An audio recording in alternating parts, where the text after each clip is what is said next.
सभी प्यारे बच्चों को नमस्कार। तो इस वीडियो में क्लास 10th मैथ जो हमारे पास अरिहंत का आंसर पेपर है, तो इसमें 2023 और सेट नंबर 6 हल कराने वाले हैं।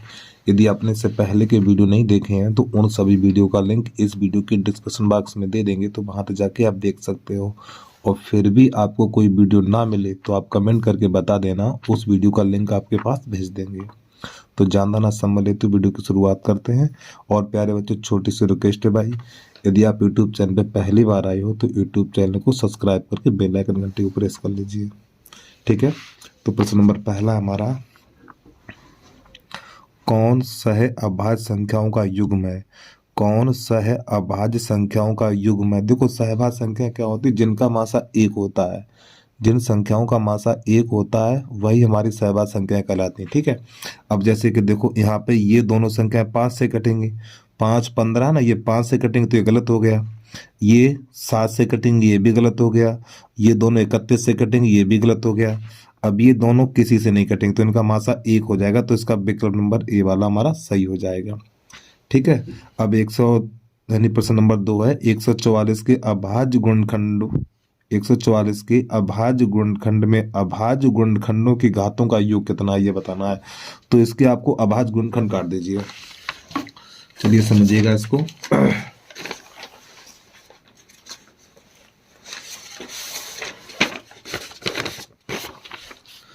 तो यहाँ पे हमें लिखना है, प्रश्न नंबर पहला हमारा 144 के अभाज्य गुणनखंड काटो।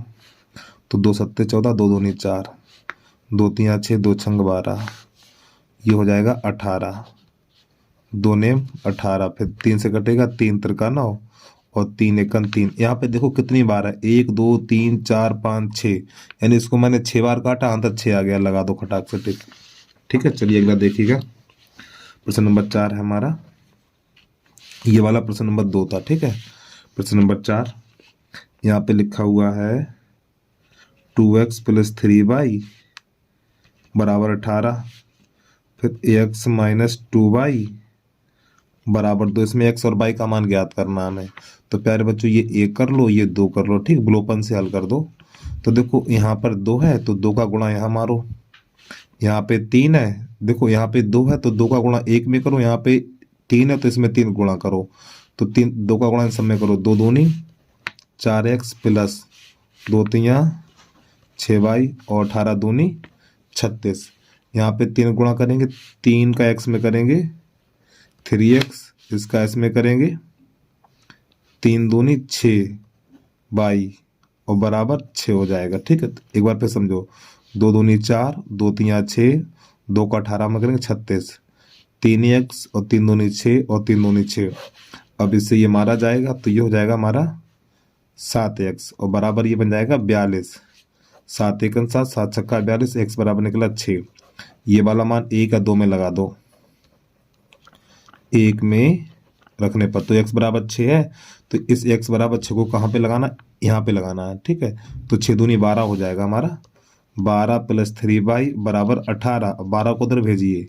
3y बराबर 18 - 12, तो 3y बराबर बचेगा यहाँ पर 6। तो 3 एकन 3, 3 दूनी 6, तो y बराबर 2। अब देखो ये वाले आंसर कहाँ है? x का मान 6, y का मान 2। x का मान 6, y का मान 2, तो इसका विकल्प नंबर ए वाला हमारा सही हो जाएगा। अब इस प्रश्न के बाद प्रश्न नंबर 6 देखिएगा। तो यहाँ पे लिख लेना है प्रश्न नंबर 6, 1/x² - 2 बराबर 1/7, ठीक है। इसको समझिए।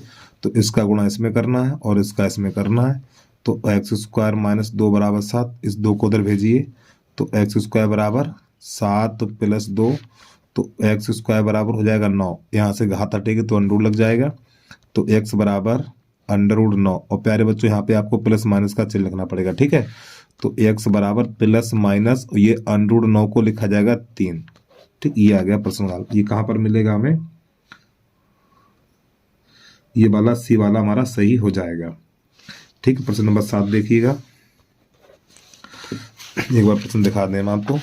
प्रश्न नंबर 7 है, व्यास AB के एक वृत्त का केंद्र व्यास ए बी के एक वृत्त का केंद्र 2, -3 है, यानी ये वृत्त का केंद्र है हमारा, ठीक है। तो बी के निर्देशांक कितने, तो ए के निर्देशांक ज्ञात करने हैं। चलिए समझिएगा इसको। तो यहाँ पे चित्र बना के दिखा दें हम आपको। तो प्यारे बच्चों, ये हमारा व्यास होता है जो वृत्त के केंद्र से जाता है। तो यहाँ पे कर लो ए और यहाँ कर लो बी, ठीक है। तो ये कर लो ओ, वृत्त का केंद्र ओ होता है। तो इसके निर्देशांक हैं 2, -3 और बी के निर्देशांक हैं 1, 4 और यहाँ के ए के निर्देशांक पता नहीं, तो यहाँ पे लिख लो x, y। तो यहाँ पे पहले हमें ए के निर्देशांक याद करने हैं, ठीक है। तो पहले लिखेंगे क्या, ए बी का मध्य बिंदु ओ के निर्देशांक। तो यहाँ पे लिखना है ए बी का मध्य बिंदु ओ के निर्देशांक, ठीक है, बराबर। तो यानी मध्य बिंदु के निर्देशांक का सूत्र होता है x1 + x2 बटा 2, y1 + y2 बटा 2। ये हमारा मध्य बिंदु का निर्देशांक होता है। तो प्यारे बच्चों, मैंने यहाँ पे क्या लिखा, ओ के निर्देशांक, और ओ के निर्देशांक ये दिए हुए हैं 2, -3 बराबर। अब x1 का मान देखो, ये वाले मान रखे जाएंगे, ठीक है। x1 की जगह पे x और x2 की जगह पे 1 बटा 2, y1 की जगह पे y और y2 की जगह पे 4 और बटा 2। अब प्यारे बच्चों, ये दोनों निर्देशांक आपस में बराबर हैं। तो यहाँ पे लिखेंगे भुज बराबर भुज करेंगे, यानी ये इसके बराबर करना है और कोट बराबर कोट करनी है। तो जब हम इन दोनों को बराबर करेंगे तो x + 1 बटा 2 बराबर 2 और 2 दूनी 4 हो जाएगा। तो x + 1 बराबर 4, एक को उधर भेजेंगे तो x बराबर हो जाएगा हमारा 4, 1 4 -1, तो x बराबर हो जाएगा 3, ठीक। अब यहाँ पे कोट को करना है, तो यहाँ पे लिखेंगे हम y + 4 बटा 2 बराबर -3 और 3 दूनी 6 हो जाएगा। y + 4 बराबर -6 और 4 को उधर भेजेंगे तो y बराबर हो जाएगा -10। अब यहाँ पे लिखना ए के निर्देशांक, ए के निर्देशांक बराबर है x, y। तो x का निर्देशांक कितना 3 है और y का निर्देशांक कितना -10 है। तो प्यारे बच्चों, यही हो गया प्रश्न का हल। देखो कहाँ पर मिलेगा हमें, 3, -10, तो इसका डी वाला सही हो जाएगा, ठीक है। अब इस प्रश्न के बाद अगला प्रश्न देखिएगा आप। प्रश्न नंबर 8 है हमारा। यहाँ पे लिखा हुआ है 3x² माइनस का 12x + k बराबर 0 के मूल बराबर है, के मूल बराबर है, तो के का मान ज्ञात कीजिए। तो प्यारे बच्चों, a बराबर यहाँ पर 3 है, b बराबर -12 है, c बराबर k है। तो मूल जब बराबर होते हैं तो b² - 4ac बराबर 0 लगाते हैं, ठीक है, जब मूल बराबर है तो इनके मान लगा दीजिए। -12 का वर्ग -4 गुणा 3 और गुणा k बराबर 0, ये बन जाएगा 144। ये माइनस का चिन्ह रहेगा और 4 12 के बराबर 0। प्यारे बच्चों, माइनस का चिन्ह है, ठीक है ये। अब इस 12 के को उधर भेजो तो 144 बराबर 12 के, 12 से 12, 12 एकन 12, 12 एकन 12, 2 बचे, 12 दूनी 24 और के बराबर 12 निकल के आ जाएगा। अब इसके बाद है हमारा प्रश्न नंबर 9। यहाँ पे लिखा हुआ है, देखो प्रश्न नंबर 9 है हमारा। इसको देखिएगा, दो आकृतियां जिनके आकार समान हो, दो आकृतियां जिनके आकार समान हो परंतु अमाप आवश्यक रूप से समान ना हो कहलाती हैं। तो इसका आंसर हो जाएगा समरूप, ठीक है। यानी भुजाएं समान ना हो, ठीक है, भुजाएं समान ना हो लेकिन उनका आकार कैसा हो, समान हो। देखो आकार का अर्थ क्या, थोड़ा समझिएगा। देखो यानी एक छोटा त्रिभुज होना चाहिए इस प्रकार, जैसे मान लो आपकी दो फोटो हैं, ठीक, एक छोटा फोटो और एक बड़ा फोटो होना चाहिए, ठीक, इसी प्रकार की बात कही गई है यहाँ पर। दोनों आकृतियां समान हो इस प्रकार, ठीक है। एक मान लो बड़ा त्रिभुज ले लो, ये एक मान लो एक ही आकृति का एक छोटा रूप और एक बड़ा रूप, लेकिन भुजाएं कैसी होनी चाहिए, समान ना होना चाहिए। अगर भाई आकार भी समान है, भुजाएं भी समान है, सर्वांसम हो जाएगा। तो उसने बोल रखा ना भुजा, यानी कि उसका आकार समान हो लेकिन भुजाएं समान ना हो, तो ऐसी स्थिति में दोनों त्रिभुज समरूप होते हैं, ठीक है। तो इसका बी वाला सही हो जाएगा, समरूप आकृतियां होती हैं। अब प्रश्न नंबर यहाँ पे देखो 13 तो आपने कर लिया होगा, प्रश्न नंबर 14 पे आइए। 2 cos 3 थीटा बराबर 1 है, तो थीटा का मान कितना होगा ये बताना है। तो ये देखिए समझिएगा। तो प्रश्न नंबर 14 है, यहाँ पे लिखा हुआ है 2 cos 3 थीटा बराबर 1 है, ठीक है। यहाँ पर 1 2 इधर जाएगा तो बटे में हो जाएगा, cos 3 थीटा बराबर हो जाएगा 1/2। अब प्यारे बच्चों यहाँ पे cos है तो cos में ही देखिए 1/2 किसका है, तो cos 3 थीटा बराबर ये cos 60 का मान है, cos 60 का मान, ठीक है। तो ये cos से cos चला जाएगा, तो 3 थीटा बराबर लिखेंगे 60 और 30 × 30 30 दूनी 60, तो थीटा बराबर निकलेगा 20। तो ये आ गया प्रश्न काल हमारा, ठीक है। थीटा बराबर कितना निकला, 20 निकला है। अब यहाँ पे सी वाला सही हो जाएगा। अब प्रश्न नंबर हमारा है 16। यहाँ पे कह रहा है यदि एक समान त्रिज्या आर के 2 अर्धगोले, ठीक। तो प्यारे बच्चों यहाँ पे 2 अर्धगोले हैं, कितने हैं, 2। थोड़ा समझिएगा, देखो एक आधा गोला ये है हमारा और एक आधा गोला ये, इसको ऊपर से बना दें, दोनों बिल्कुल समान है ये। अब इन दोनों को जब आपस में मिलाएंगे, जब इन दोनों को आपस में मिलाएंगे, अरे भाई ये ऊपर है, ऊपर वाला हिस्सा इसके ऊपर रख देंगे तो एक गोला बन जाएगा इस प्रकार। तो ये आकृति जो बनी है वो गोला बन गया। तो गोला का जो पृष्ठीय क्षेत्रफल क्या होता है, गोले का पृष्ठीय क्षेत्रफल होता है 4πr²। तो देखो ये वाला विकल्प कहाँ पर है, यानी 2 अर्धगोले को मिलाएंगे तो एक गोला बनेगा और गोले का पृष्ठीय क्षेत्रफल होता है 4πr²। तो इसका ए वाला सही हो जाएगा, ठीक है। अब प्रश्न नंबर 17 इसको देखिएगा। यहाँ पे लिखा हुआ निम्नलिखित में से कौन केंद्रीय परिवृत्त की माप नहीं है। तो पहले तो आप ये जानो केंद्रीय परिवृत्त की माप होती कौन कौन सी है, ठीक है। तो आप हेडिंग डाल के लिख लो केंद्रीय परिवृत्त की माप, केंद्रीय परिवृत्त, ठीक है।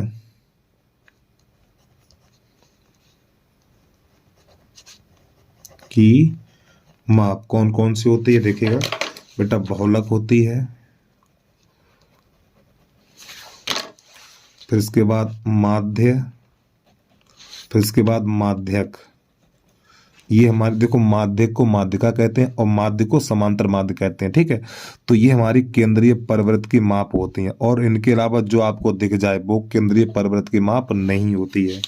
तो देखो यहाँ पे ये केंद्रीय परिवृत्त की माप है, ये भी केंद्रीय परिवृत्त की माप है और ये भी है, और ये मानक विचलन केंद्रीय परिवृत्त की माप नहीं है। तो इसका डी वाला आंसर सही हो जाएगा हमारा, ठीक है। चलिए प्रश्न नंबर हमारा 18 उसको देखिएगा। 1 से 9 तक की प्राकृतिक संख्याओं का समांतर माध्य क्या होगा। तो सबसे पहले 1 से लेकर 9 तक प्राकृतिक संख्याएं लिखिए आप, और प्रश्न आ जाए बेटा 18। तो 1 से लेकर 9 तक की प्राकृतिक संख्याओं का समांतर माध्य, देखो 1 2 3 4 5 6 7 8 9। तो बेटा माध्य बराबर होता है, देखो पहली संख्या और अंतिम संख्या कब लगाते हैं, जब संख्याओं के बीच में समान अंतर हो। तो देखो संख्याओं के बीच में समान अंतर है तो आपको पहली संख्या लिखनी है, फिर अंतिम संख्या लिखनी है, बटा 2 कर देना है, तो ये हो जाएगा 10/2, तो ये निकलेगा 5, ठीक। एक बार फिर समझिए, जब संख्याओं के बीच में समान अंतर हो तो माध्य बराबर पहली संख्या लिखनी है प्लस 2, यानी पहली संख्या प्लस अंतिम संख्या बटा 2। तो 9 यानी पहली संख्या प्लस अंतिम संख्या बटा 2, तो इनका योग हो गया 10, 10/2 और 2 से काट दिया, 5 निकल के आ गया इसका आंसर। तो ये वाला मिलेगा हमें, ये वाला सही हो जाएगा हमारा, ठीक है। अब प्रश्न नंबर 19 देखिएगा। तो 19 के लिए एक सूत्र आपको याद करना पड़ेगा, 3 गुणा माध्यक बराबर बहुलक प्लस 2 गुणा माध्य। इसमें बहुलक पूछा है तो देखो 3 गुणा, इसमें माध्यक कितना है, माध्यक को माध्यिका कहते हैं, ठीक है। इसकी माध्यिका 16 है और बहुलक तो हमें ज्ञात ही करना है, और प्लस 2 गुणा माध्य, इसमें कितना है, माध्य है 15, सूतियां 48, बहुलक प्लस 30 हो जाएगा हमारा, ठीक है। 30 को उधर लाएंगे तो 48 - 30 बराबर बहुलक। तो प्यारे बच्चों बहुलक बराबर निकल के आएगा हमारा इसमें से घटाएंगे तो 18 निकल के आ जाएगा। और ये वाला विकल्प हमें कहाँ पर मिलेगा, ये वाला विकल्प मिल जाएगा हमें, बी वाला सही हो जाएगा हमारा। ठीक है। और प्रश्न नंबर 20, प्रश्न नंबर 20 इस 18 की तरह है। ठीक है, चलिए देखिए 20 नंबर देखिए आप। तो यहाँ पे लिखा हुआ प्रथम 10 प्राकृतिक संख्याओं की माध्यिका क्या होगी। प्रथम 10 प्राकृतिक संख्याओं की माध्यिका क्या होगी, चलिए समझिएगा। तो 10 संख्याएं लिखिए, 1 2 3 4 5 6 7 8 9 और ये 10, इसकी माध्यिका ज्ञात करनी है। ठीक है, तो यहाँ पर क्या करेंगे, पहली संख्या और अंतिम संख्या, तो माध्यिका बराबर लिख लो यहाँ पर। देखो माध्यिका क्या होती है, बीच वाली संख्या। ठीक है हमारा, तो यहाँ पे क्या है, पहली संख्या कितनी 1 और अंतिम संख्या कितनी 10 है, और बटा 2, ये हो जाएगा हमारा 11/2। तो 2 का भाग लगाएं तो ये 5.5 निकल के आ जाएगा, और ये वाला हो जाएगा विकल्प नंबर हमारा डी सही हो जाएगा। ठीक है, चलिए भाई जल्दी से नोट करिए। अब यहाँ से हमारा खंड अगला चलेगा, उसको देखिएगा आप। अब यहाँ से हमारा चलेगा खंड बा, और प्रश्न नंबर पहले का सिद्ध कीजिए कि 5 + √3 एक अपरमेय संख्या है। ठीक है, तो अनसोल्ड को साइड पे लगाते हैं। तो यहाँ पे लिखना हमें पहले का, तो यहाँ पे लिखना माना 5 + √3 एक परमेय संख्या है। ठीक, और बोर्ड की परीक्षा में आपको नंबर ऐसे डालना, पहले का ऐसे कर। ठीक है, पहले का खा ऐसे करके लिखना है आपको। तो माना 5 + √3 एक परमेय संख्या है। तो प्यारे बच्चों, जब ये परमेय संख्या है तो परमेय संख्या को p/q के रूप में लिखा जाता है। तो नई लाइन से लिखेंगे हम 5 + √3 बराबर p/q। आगे लिखना जहां p तथा q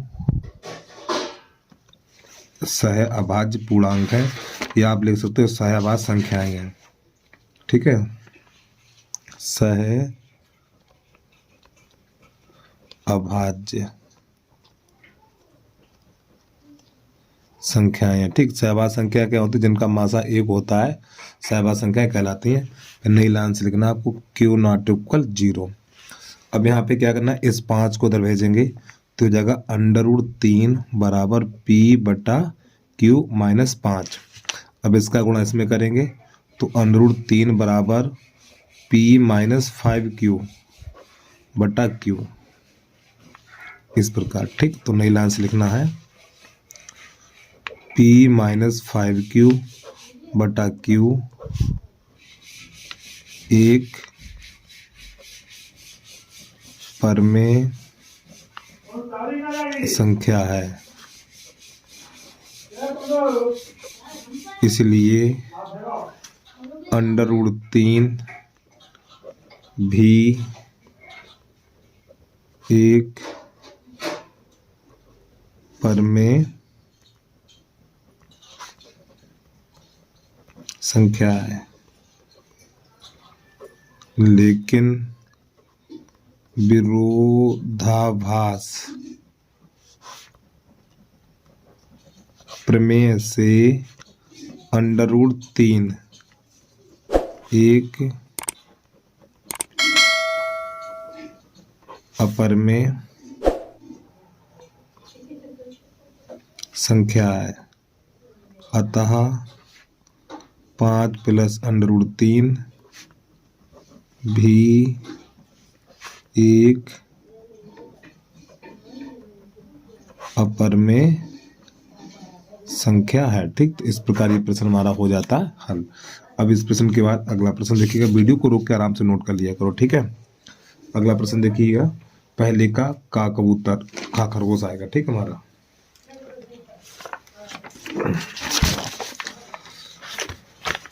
अब यहाँ पे लिखेंगे पहले का खा। तो यहाँ पे लिखा हुआ है cos a बराबर √3/2। अब प्यारे बच्चों यहाँ से देखिए cos है, तो cos में ही देखिए ये वाला मान किसका है, तो cos a बराबर ये cos 30 का मान है। ठीक है, तो कॉस से कॉस चला जाएगा, तो ए बराबर निकलेगा 30 अंश। अब हमसे यहाँ पूछा गया है साइन 2a का मान, तो साइन 2a बराबर ठीक है, तो ए का मान 30 है, तो यहाँ पे 30 लगा देंगे, तो ये हो जाएगा साइन 2 गुणा 30, साइन 60 बन जाएगा, और साइन 60 का मान √3/2। एक बार फिर समझिए, यहाँ पे कॉस है तो कॉस में ही देखिए √3/2 किसका है, तो ये कॉस 30 का है, तो कॉस से कॉस चला जाएगा, तो ए बराबर 30 निकलेगा। अब ए की जगह पे यहाँ पे 30 लगाना, 30 दूनी 60 हो जाएगा, और साइन 60 का मान √3/2। यही प्रश्न का हमारा हल हो गया। प्रश्न नंबर पहले का गा है, सिद्ध कीजिए कि बेलन के आयतन का दोगुना उसके वक्र पृष्ठ और आधार की त्रिज्या के गुणनफल के बराबर है। तो पहले यहाँ पे लिखना है हमें 2 गुणा बेलन का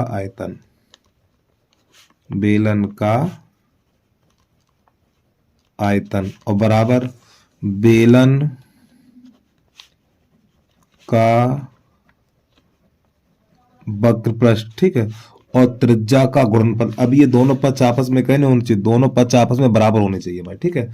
चलिए इनका मान लगाइए, 2 गुणा, और बेलन का आयतन होता है πr²h, और बेलन का वक्र पृष्ठ 2πrh, और गुणा ये वाला r, तो यहाँ पे 2πr²h, और जब r का गुणा करेंगे तो हो जाएगा 2πr²h।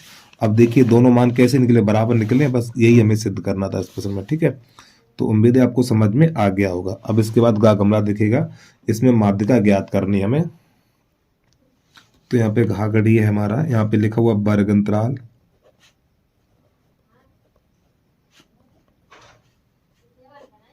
फिर लिखना है बारंबारता,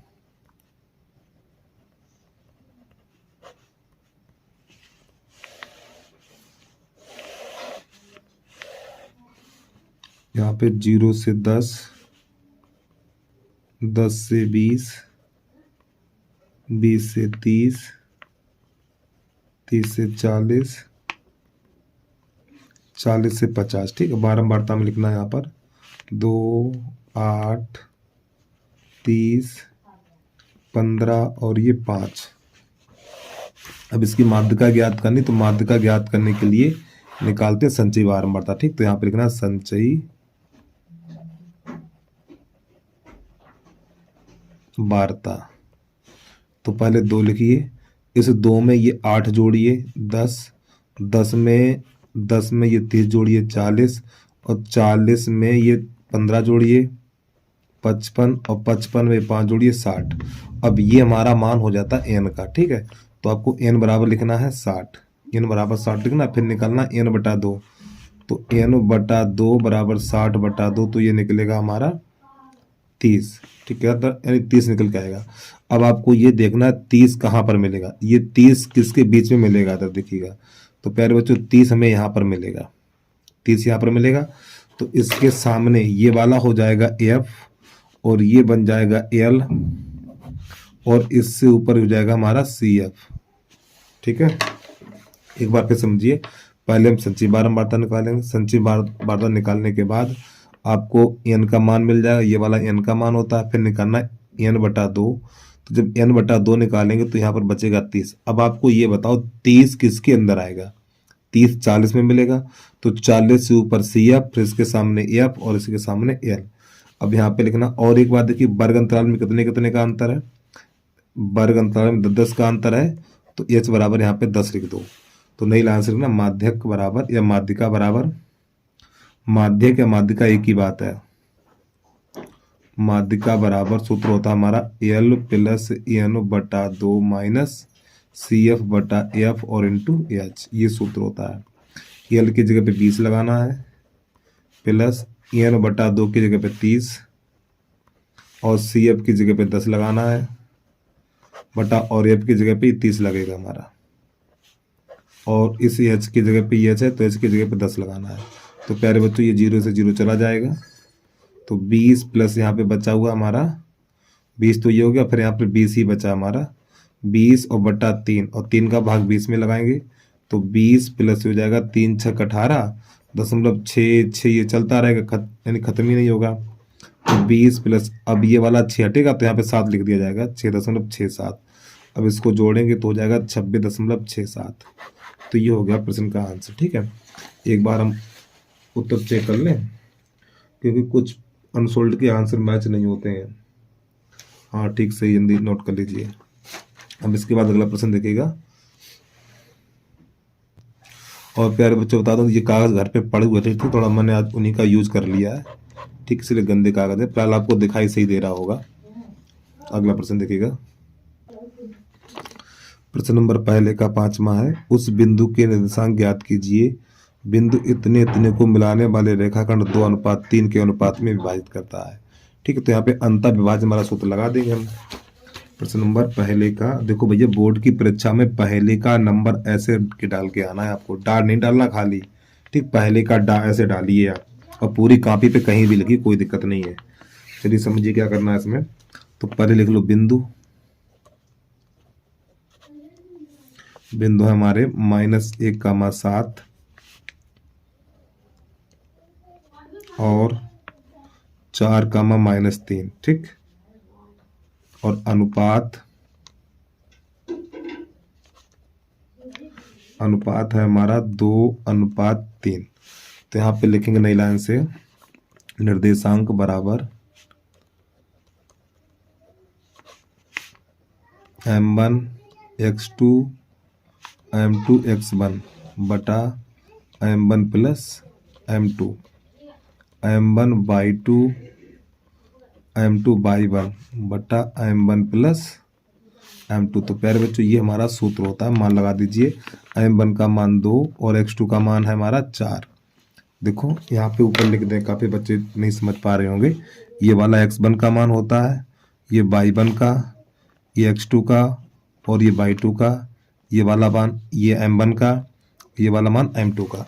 मान लगा दीजिए, प्लस m2 का मान 3 और x1 का मान -1। ठीक है, तो यहाँ पे -1, m1 plus m2, m1 plus m2 यानी 2 + 3। इस प्रकार यहाँ पे आ जाइए, m1 का मान 2 तो 2 लगा दीजिए, y2 का मान -3 और प्लस m2 का मान 3 और y1 का मान 7 बटा m1 प्लस m2 यानी इन दोनों का जोड़ 2 + 3। तो इसको थोड़ा आगे बढ़ाइए, 8 हो जाएगा। ये प्लस -3 बटा 5। अब ये माइनस का हो जाएगा 6 और 7 × 21 बटा 5। तो यहाँ पर बचेगा 5 बटा 5 और यहाँ पे 21 में से 6 जाएंगे 15, 15 बटा 5, 5 × 1 5, 5 × 3 12 और 5 × 1 5, 5 तो 15, 5 × 1 5। तो 1,3 निकल के आ जाएगा प्रश्न का आंसर। ठीक है, चलिए इस प्रश्न के बाद अगला प्रश्न देखिएगा। अब यहाँ से प्रश्न नंबर हमारा, और देखिए बेटा ये वाला प्रश्न है ना जो आपका दूसरे का ये आपके सिलेबस में है नहीं। ठीक है, यहाँ पे स्टार बुलाना भूल गया, ये दूसरे का आपके सिलेबस में नहीं है। अब इसके बाद दूसरे का खा खरगोश देखिएगा। 2 अंकों से बनी किसी संख्या के अंकों का योग 9 है। यदि संख्या के अंकों को उलट दिया जाए तो नई संख्या मूल संख्या से 27 से अधिक जो आती संख्या ज्ञात कीजिए। चलिए भाई इसको भी देख लीजिए। तो यहाँ पे लिखेंगे प्रश्न नंबर दूसरे का खा खरगोश। ऐसे ही बोर्ड की परीक्षा में नंबर डालना है आपको, एक भी नंबर नहीं कटेगा। तो यहाँ पे लिखेंगे माना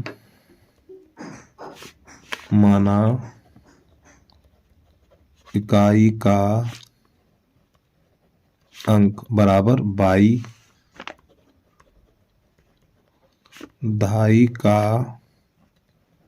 अंक बराबर x। ठीक है, तो नई लाइन से संख्या बराबर 10x + y। देखो जब भी संख्या पर आधारित प्रश्न है तो सबसे पहले आपको 3 लाइनें ये लिखनी है। अब प्रश्न यहाँ पे ये कह रहा है अंकों का योग 9 है, तो x + y बराबर 9, ये बन गया समीकरण नंबर हमारा पहला। फिर प्रश्न कह रहा है यदि संख्या के अंक उलट दिए जाए, तो देखो बेटा हमारी संख्या ये है तो इसके अंक उलट दिए जाएं तो 10y + x यानी इन दोनों के x और y के स्थान बदल दिए जाएं। ठीक है, अंक पलट दिए जाए तो नई संख्या मूल संख्या से 27 अधिक हो जाती है। तो ये वाली देखो, इस संख्या के अंकों को पलटा गया तो ये संख्या 27 अधिक हो गई, किससे? इससे अधिक हो गई है। तो 10x प्लस वाई, जब इसके अंक पलटे गए तो ये वाली संख्या 27 अधिक हो गई है, यानी ये वाली 27 कम है, ये वाली संख्या इस संख्या से 27 जाना है, ये वाली 27 जाना है। तो इन दोनों को बराबर करने के लिए इसमें 27 जोड़ना पड़ेगा इस प्रकार। अब ये दोनों बराबर हो गई हैं। अब इन दोनों को ले आइए, 10 बाई प्लस एक्स माइनस का 10x माइनस का बाई बराबर 27। अरे भाई हम इन दोनों को दिलाए तो चिन्ह बदल गया। अब यहाँ पे जब 10 बाई में से 1 बाई जाएगा 9 बाई, और 10x में से 1 x जाएगा तो माइनस का 9x बराबर 27। ठीक, अब यहाँ से हम लगा रहे हैं दूसरा पेज, उसको देखिएगा आप। अब यहाँ से हम 9 कॉमन लेंगे, ठीक है। तो जब बेटा यहाँ से 9 कॉमन लेंगे तो यहाँ पर बचेगा बाई माइनस एक्स बराबर 27। 9 1 का 9 और 9 3 27, तो बाई माइनस एक्स बराबर 3। ये हो गया समीकरण नंबर हमारा 2। अब जो समीकरण नंबर 1 और 2 को हल करेंगे, ठीक है। तो नई लाइन से लिखना हमें, ये वाला उठा के इसी के नीचे लगा दो, ये वाला उठा के इसके नीचे लगा दो, ठीक है। तो बाई प्लस एक्स बराबर 9, ये समीकरण नंबर 1 है। तो यहाँ पे ऐसे लकीर करो, मैंने यहाँ पर आगे पीछे, यहाँ पे x प्लस बाई है लेकिन हमने बाई प्लस एक्स लिख दिया, कोई दिक्कत नहीं, ठीक है। इसको यहाँ से काट दो, ये कितना हो जाए बाई बाई 2 बाई और बराबर ये बन जाएगा 12। 2 1 2 2 6 12, बाई बराबर 6। ये वाला मान लगा दो, 1 में लगाओ चाहे 2 में लगाओ। तो यहाँ पे लिखेंगे हम 1 में रखने पर, तो जो बाई बराबर 6 है तो बाई बराबर 6 यहाँ पे लगाएंगे 1 में। तो यहाँ पर हमें प्राप्त होगा ये x प्लस 6 बराबर 9। तो 6 को उधर भेजेंगे तो x बराबर 3। तो नई लाइन से लिखना संख्या बराबर 10x प्लस बाई, ठीक है। तो 10 गुणा x का मान 3 और बाई का मान 6, तो ये 30 और 6 36 हो जाएगा हमारा। ये आ गया प्रश्न का आंसर, ठीक है। चलिए भाई, से नोट करिए, अगला प्रश्न देखिएगा। एक बार इसका आंसर मैच कर लें, हम भी देख लें। प्रश्न नंबर दूसरे का खा, हाँ ठीक, 36 निकल के आया है। चलिए इस प्रश्न के बाद अगला प्रश्न देखिएगा। अब प्रश्न नंबर 6 का गा है। तो सबसे पहले इसमें लिखेंगे दिया है, देखिए प्रश्न देखिए आप लोग, इसमें क्या क्या दिया हुआ है। दिया है BD लंब AC तथा CE लंब AB सिद्ध करना है।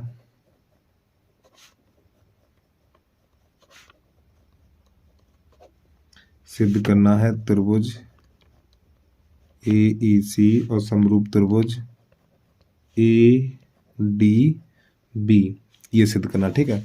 और प्यारे बच्चों, छोटी सी रिक्वेस्ट है भाई, यदि आपने अभी तक यूट्यूब चैनल को सब्सक्राइब नहीं किया है, यूट्यूब चैनल को सब्सक्राइब करके बेल आइकन घंटी को प्रेस कर लीजिए भाई। और एक प्यारा सा छोटा सा कमेंट करके जरूर बता देना वीडियो आपको कैसा लगा है, ठीक है। चलिए समझिए। अब सबसे पहले आपको ये देखना, ये दोनों त्रिभुज कहाँ पर है और लंब कहाँ पर है। देखो प्यारे बच्चों, एक लंब ये हमारा, ठीक, लंब होता है 90 अंश का, यानी ये वाला कोण 90 अंश का है। और एक लंब ये है तो ये वाला कोण 90 अंश का है, तो ये कोण 90 अंश का, इधर वाला भी 90 अंश का होगा, इसी प्रकार ये भी 90 अंश का होगा हमारा। और ये त्रिभुज कहाँ पर है? AEC, AEC, AEC यानी ये वाला त्रिभुज। फिर ADB, ADB यानी ये वाला त्रिभुज समरूप दिखाना है और हमें ये वाला त्रिभुज समरूप दिखाना है। चलिए समझिएगा। तो यहाँ पे लिखेंगे नई लाइन से उपपत्ति। तो प्यारे बच्चों यही लिखेंगे सबसे पहले हम, त्रिभुज AEC तथा त्रिभुज ADB में। तो देखो प्यारे बच्चों, ये वाला कोण है ना हमारा, देखो एक कोण ये लेना है और एक ही लेना, तो ये जब इधर वाला 90 अंश है तो ये भी 90 अंश होगा, ठीक है। तो यहाँ पे लिखेंगे कोण AEC, कोण AEC बराबर, अब ये वाला देखो 90 अंश है हमारा, तो ADB, तो कोण ADB और बराबर लिख दो 90 अंश, इस प्रकार, ठीक। अब इसके बाद देखिएगा, अब ये वाला कोण बेटा उभयनिष्ठ है हमारा। देखो ये वाला कोण इस त्रिभुज में भी आएगा और इस त्रिभुज में भी है, तो ये कोण कैसा होगा, ओभेनिष्ठ हो गया। तो लिखना कोण ए बराबर कोण ए, आगे लिख दो ओभेनिष्ठ। ठीक, ये कोण कैसा हो गया, ओभेनिष्ठ हो गया। इसलिए त्रिभुज AEC और समरूप त्रिभुज ADB किसके आधार पे, AA के आधार पे, ये हमारी कसौटी होगी। यही प्रश्न हमारा हल हो गया। चलिए भाई जल्दी से नोट कर लीजिए, अगला प्रश्न देखिएगा। अब प्रश्न नंबर है हमारा इसका डाडलिया, यानी चौथा प्रश्न, 5वां प्रश्न देखिएगा आप। ठीक है, प्रश्न नंबर दूसरे का यहाँ खाली, इसमें हमें क्या ज्ञात करना, देखिए ये 2 प्रश्न लगातार है, माध्य और उसके बाद बहुलक दोनों ज्ञात करने हमें इसमें। ठीक है, तो इसका माध्य ज्ञात करेंगे हम। तो यहाँ पे लिख लें वर्ग अंतराल, फिर इसके बाद यहाँ पे लिखेंगे बारंबारता, फिर यहाँ पे लिखना मध्यमान,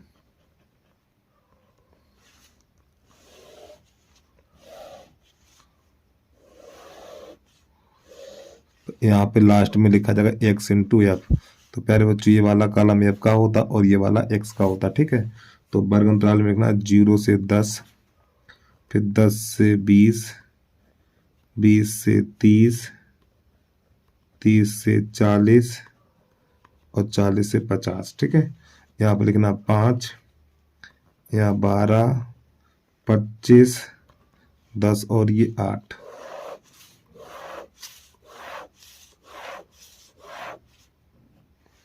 और मध्यमान इन दोनों को जोड़ के आधा लिखा जाएगा। ठीक है, इन दोनों को जोड़ेंगे 10, 10 का आधा 5, फिर इन दोनों को जोड़ेंगे 30, 30 का आधा 15। ठीक है, फिर इन दोनों को जोड़ेंगे 50, 50 का आधा 25, इन दोनों को जोड़ेंगे 70, 70 का आधा 35, इन दोनों को जोड़ेंगे 90, 90 का आधा 45। ठीक, अब यहाँ पे गुणा करिए इसका। देखो ये प्रश्न बहुत सावधानी पूर्वक करना, अगर जरा सी गलती होगी सवाल पूरा खराब हो जाएगा आपका। 55, 25।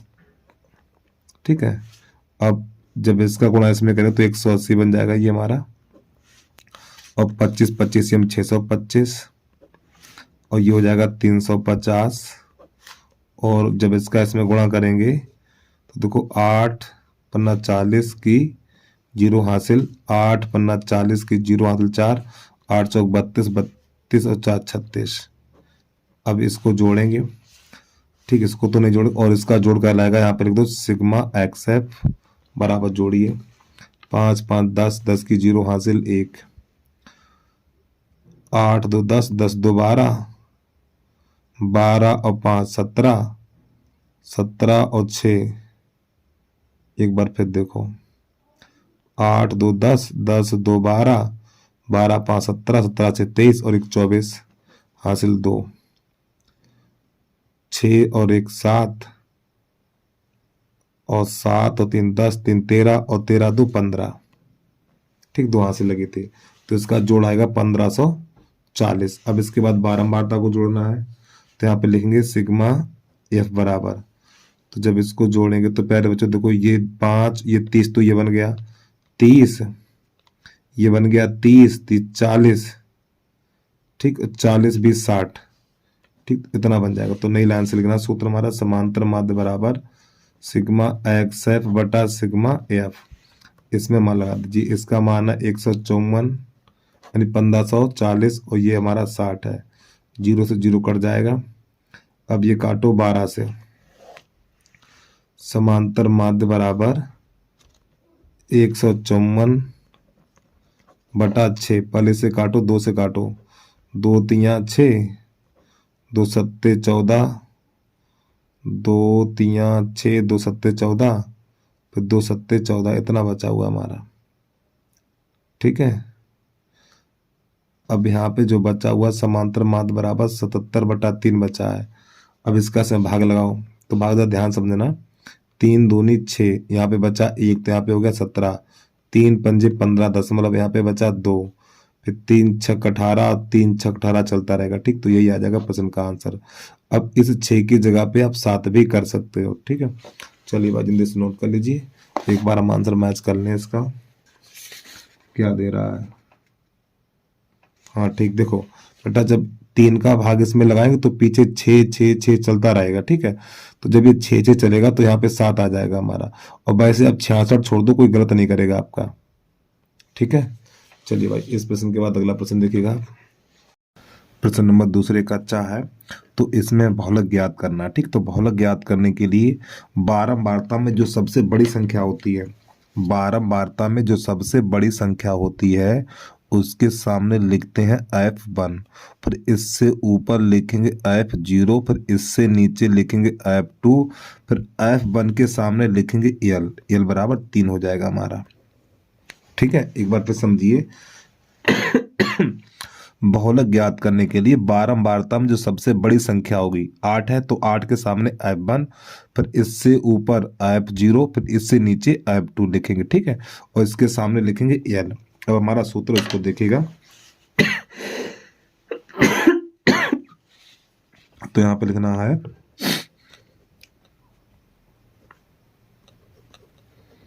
बहुलक बराबर L plus F1 minus F0 बटा 2F1 F0 माइनस F2 और इनटू में H क्या है, देखो वर्ग अंतराल में कितने का, वर्ग अंतराल में देखो 2 2 का अंतर है, तो यही H का मान हो गया। तो H बराबर यहाँ पे 2 लिख लो, साइड में मान लगा दीजिए, यही वाले मान लगाइए।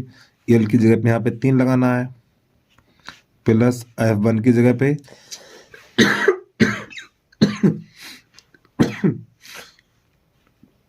8 और F0 की जगह पे 7 बटा 2 गुणा F1 की जगह पे 8 माइनस F0 की जगह पे 7 और F2 की जगह पे 2 इंटू H की जगह पे 2 लगाना, ठीक है। तो ये बन जाएगा 3 और प्लस यहाँ पे 1 बचेगा बटा ये 8 दूनी 16 और यहाँ पर हो जाएगा 9, ये 2, तो 3 प्लस ये 2 एकम 2 बटा यहाँ पे 7 बचेगा।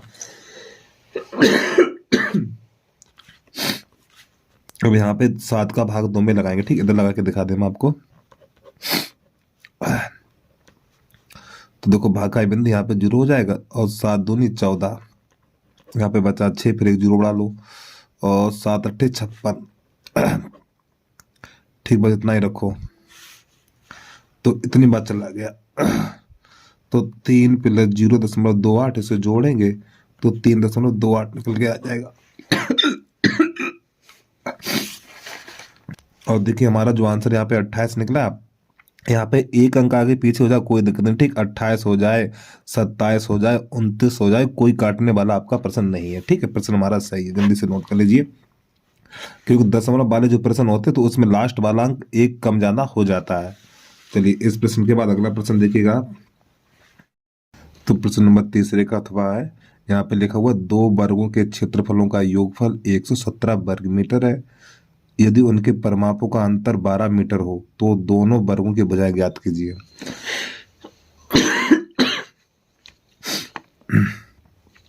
तो प्यारे बच्चों, जो वर्ग होता है ना, वर्ग की चारों भुजाएं बराबर होती है, ठीक है। ये वाला एक हमारा बड़ा वर्ग है, ये वाला एक छोटा वर्ग है, ठीक है। इसकी भुजा x है और इसकी भुजा y है। तो यहाँ पे लिखेंगे माना बड़े वर्ग की भुजा बराबर x मीटर, छोटे वर्ग की भुजा बराबर 22 मीटर। जो वर्ग का क्षेत्रफल होता है ना, भुजा स्क्वायर होता है, वर्ग का क्षेत्रफल भुजा स्क्वायर। तो ये बड़ा वर्ग है तो इसका क्षेत्रफल भुजा स्क्वायर यानी कि एक्स स्क्वायर और इसका क्षेत्रफल वाई स्क्वायर। अब इन दोनों वर्गों के क्षेत्रफलों का योग बराबर 117 दे रखा है, ये हो गया समीकरण नंबर 1। अब परिमाप होता है 4 गुणा भुजा, वर्ग का परिमाप 4 गुणा भुजा। इसका परिमाप कितना होगा 4x, इसका परिमाप कितना होगा 4y। वर्ग का परिमाप 4 गुणा भुजा होता है, ठीक है। तो इसका परिमाप 4x, इसका परिमाप 4y। अब इन दोनों का अंतर बराबर 12, ठीक। अब यहाँ से देखो 4 कॉमन मिलेगा, जब यहाँ से 4 कॉमन लेंगे तो x माइनस वाई बराबर हो जाएगा 12। तो 4 एकन 4 4 3 12, x माइनस वाई बराबर 3। अब ये बन गया हमारा कुछ नहीं बना। अब यहाँ पे क्या करें, दोनों पक्षों का वर्ग करेंगे, दोनों पक्षों का वर्ग करने पर, ठीक। और इसको थोड़ा आउटलाइन ऐसे बंद कर दो, हाईलाइट कर दो इसे ऐसे करके, ठीक है। इसकी अभी आगे जरूरत पड़ेगी हमें। जब इसके दोनों पक्षों का वर्ग करेंगे तो x माइनस बाई का होल वर्ग बराबर 3 पे घात 2, इस प्रकार। तो ये a माइनस बी का होल वर्ग, A square plus B square minus 2x B, और बराबर ये बन जाएगा 9।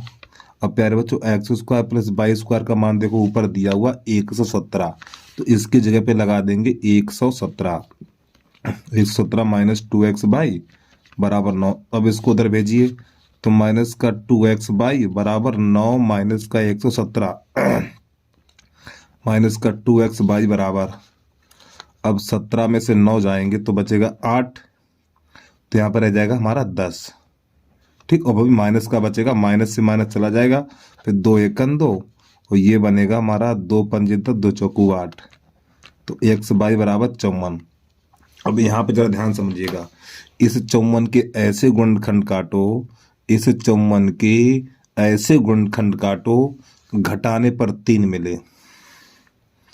इस 54 के ऐसे गुणनखंड करो घटाने पर 3 मिले, तो यहाँ पे 9 छक्का 54, 9 छक्का 54, इस प्रकार इन दोनों का गुणा करेंगे तो 54 आ जाएगा, और घटाएंगे तो 3 मिलेगा। अब ये 9 है ना, ये बड़े वर्ग की भुजा है और ये छोटे वर्ग की भुजा है, तो यहाँ पे लिखेंगे बड़े वर्ग की भुजा, बड़े वर्ग की भुजा बराबर x मानी थी, तो प्यारे बच्चों ये x का मान कर लो 9 मीटर। फिर लिखना छोटे वर्ग की भुजा, छोटे वर्ग की भुजा बराबर बाई मानी थी, और ये बाई का मान कर लो, ठीक है, यानी कि 6 मीटर। और भाई ये दो आंसर हैं, तो ये बड़ी भुजा है और ये छोटी भुजा है, तो बड़े वर्ग की भुजा 9 हो गई और छोटे वर्ग की भुजा 6 हो गई, तो यही प्रश्न का हमारा आंसर आ गया, ठीक। तो उम्मीद है आपको समझ में आ गया होगा भाई। चलिए इस प्रश्न के बाद अगला प्रश्न देखिए, प्रश्न नंबर 4।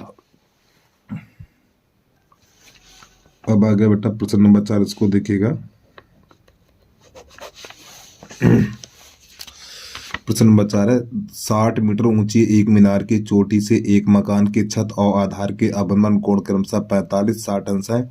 उस मकान की ऊंचाई तथा मीनार से उसकी दूरी ज्ञात कीजिए। चलिए समझिएगा, तो पहले तो बनाना बेटा हमें एक क्षैतिज तल। अब एक बार प्रश्न को दोबारा पढ़ेंगे। 60 मीटर ऊंची मीनार की चोटी से एक मकान की छत और आधार के अवनमन कोण, तो इसका मतलब मीनार है ऊंची और मकान है छोटा, ठीक है। ये हमारा बन गया मकान। अब एक बार प्रश्न को फिर पढ़ रहे हैं। 60 मीटर ऊंची मीनार की चोटी से, ये मीनार की चोटी से, और मकान की छत, मकान की छत इसको यहाँ से ऐसे मिलाओ, और तथा आधार का अवनमन कोण इसको यहाँ से मिलाओ, इस प्रकार, ठीक। और उसको यहाँ से ऐसे मिला दो, तो ABCD और ये बन गया E। तो जो कोण है वो क्रमशः हमारे 45 और 60 अंश है, ठीक। तो ये वाला बनेगा हमारा 45 का और ये वाला बनेगा 60 का। ऊपर थोड़ी एक लकीर और कर दो, इस प्रकार यहाँ पे लिख दो ABCDE, यहाँ पे लिख दो F, ठीक है। ये इतने अब ये हमारी ये वाला जो है इसको H कर लो, ठीक, इसको H कर लो। तो जब ये वाला H है तो ये भी H हो जाएगा, और ये वाली दूरी हो जाएगी हमारी 60 माइनस H। तो यहाँ पे लिखना है माना BD एक मीनार तथा AE एक मकान है, ठीक है। AE एक मकान है। अब ध्यान समझिएगा भाई, तो सबसे पहले यहाँ पर हमें, और देखो ये वाली दूरी x कर लो बेटा, ये दूरी x है और ये दूरी हमारी x है यहाँ से। और प्यारे बच्चों देखो ये पूरी ऊंचाई 60 है हमारी, कितनी 60 है, यहाँ से लेके यहाँ तक ये पूरी हमारी 60 है। तो सबसे पहले समकोण त्रिभुज लेंगे ए बी डी में। समकोण त्रिभुज ए बी डी में tan 60, ठीक है, ये tan 60, तो ये पूरी 60 है, 60 बटा एक्स हो जाएगा, 60 बटा एक्स। tan 60 का मान √3 और 60 बटा एक्स, इसके नीचे करो, इसका इसमें तो हो जाएगा √3x बराबर हो जाएगा 60, √3 का भाग लाएं तो x बराबर हो जाएगा 60 बटा √3।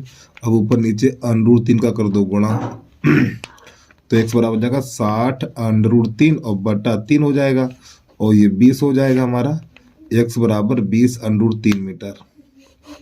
ठीक है, अब इसके बाद समकोण त्रिभुज लेना ई सी डी में।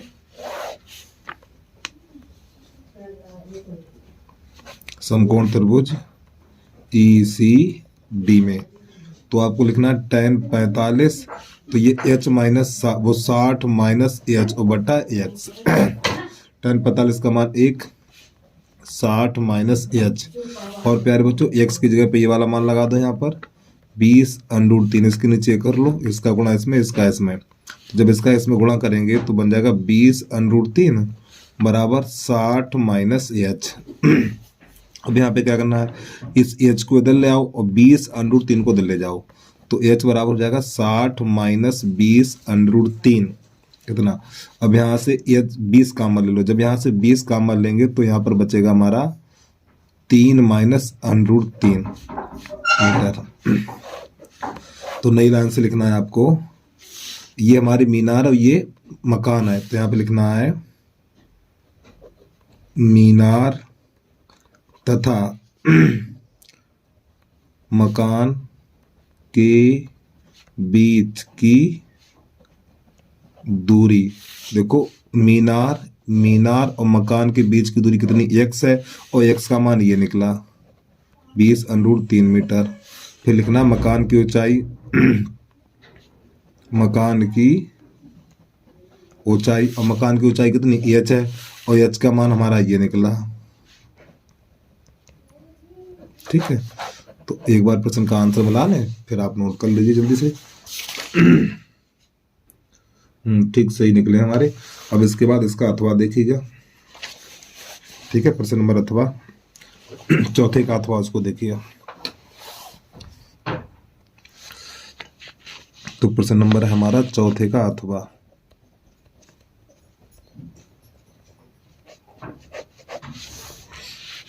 यहाँ पे कह रहा है एक 80 मीटर चौड़ी सड़क के दोनों ओर आमने सामने समान ऊंचाई वाले 2 खंबे लगे हुए हैं। ठीक है, चलिए समझिएगा इसको। तो बेटा ये 80 मीटर चौड़ी सड़क है हमारी, ठीक है, और समान ऊंचाई के 2 खंबे लगे हैं। फिर आगे देखिए, समान ऊंचाई के 2 खंबे लगे हैं, इन दोनों खंभों के बीच सड़क के एक बिंदु से शिखर के उन्नयन कोण 60 और 30 अंश है। ठीक है, 60 और 30 अंश है। एक बिंदु यहाँ पे कर लो उन्नयन कोण, इसको यहाँ से मिला दो और इसको यहाँ से मिला दो। ठीक है, तो प्यारे बच्चों ये वाला कोण हो जाएगा 30 का, और ये वाला कोण हो जाएगा 60 का। अब यहाँ से लेके यहाँ तक पूरी 80 मीटर चौड़ी सड़क है। ठीक, यानी ये पूरी हमारी है 80 मीटर यहाँ से लेके यहाँ तक। तो ये वाली दूरी कर ली हमने x, जब ये वाली दूरी x कर ली है तो ये वाली दूरी बचेगी 80 माइनस x। तो यहाँ पे कर लो a, यहाँ कर लो b, यहाँ कर लो c, यहाँ करो d और यहाँ करो e, और समान ऊंचाई के 2 खंभे, तो यहाँ पे h कर लो इस प्रकार। फिर आगे प्रश्न क्या कह रहा है, खंभों की ऊंचाई, यानी इन खंभों की ऊंचाई यानी h का मान बताना है, और खंभों से बिंदु की दूरी ज्ञात कीजिए। खंभों से बिंदु की दूरी यानी कि ये वाला खंभा इस बिंदु से कितनी दूर है, फिर ये वाला खंभा इस बिंदु से कितनी दूर है, हमें ये वाली दूरी ज्ञात करनी है। चलिए समझिएगा। तो सबसे पहले लिखना है यहाँ पर माना AC एक सड़क तथा AE, CD 2 समान ऊंचाई के क्या स्तंभ खंबे हैं। खंबे हैं। तो सबसे पहले समकोण त्रिभुज ये वाला ले लो, ठीक है। समकोण त्रिभुज बी ए ई में, बी ए ई में तो tan 60 लगाएंगे यहाँ पर हम, tan 60 तो ये बन जाएगा AH बटा एक्स, और tan 60 का मान √3, तो AH बटा एक्स इसके नीचे कर लो, तो AH बराबर हो जाएगा √3x। इसको कर लो समीकरण नंबर 1। अब यहाँ पे लिखेंगे समकोण त्रिभुज BCD में, समकोण त्रिभुज BCD में, तो यहाँ पे tan 30, तो यहाँ पे लिखेंगे AH बटा 80 माइनस 1, और tan 30 का मान 1 बटा √3, और प्यारे बच्चों AH की जगह पे ये वाला मान लगा दो, ठीक है। तो यहाँ पे लिखना √3x बटा 80 माइनस x, कैसे गुणा करो, इसका इसमें, इसका इसमें, जब इसका गुणा इसमें करेंगे तो ये बन जाएगा 3x बराबर 80 माइनस x। थोड़ा और समझिएगा। अब इस x को दल लाएंगे, जब x को दल लाएंगे तो हमारा ये हो जाएगा प्लस का, तो यहाँ पे लिखना है 3x प्लस x बराबर 80। अरे भैया ये वाला x दल लेके आए हम, ठीक है। तो जब इसको दल लेके आएंगे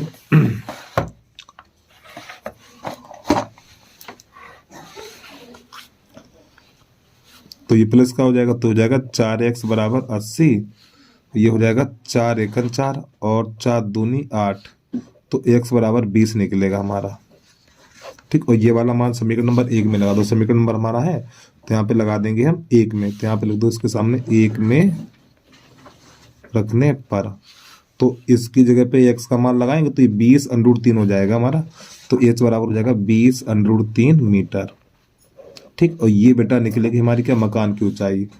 तो यहाँ पे लिख दो मकान की ऊंचाई बराबर, मकान है क्या है ये, खंबे, तो पहले लिख लो खंबे की ऊंचाई, खंबे की ऊंचाई बराबर कितनी h है, ये देखो h, और h का मान ये निकला, तो यहाँ पे लिख देंगे हम 20 √3 मीटर। अब हमें ये वाली दूरी ज्ञात करनी और ये वाली दूरी ज्ञात करनी है, तो नई लाइन से लिखेंगे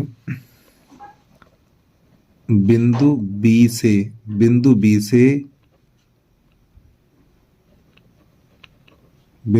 से खंभों, बिंदु B से खंभों की दूरी कितनी कितनी है, एक x है और एक है हमारी 80 माइनस x, और x का मान हमारा कितना 20 निकला है, तो यहाँ 20 लगा दीजिए, तो ये 20 बन जाएगा, और ये बन जाएगा हमारा 80 माइनस 20, तो ये बनेगा 20 मीटर और कमा 60 मीटर। तो ये आ गया प्रश्न का हल। तो बस प्यारे बच्चों आज के लिए इतना ही। जय हिंद, जय भारत। वीडियो को रोक के आराम से नोट कर लिया करो भाई।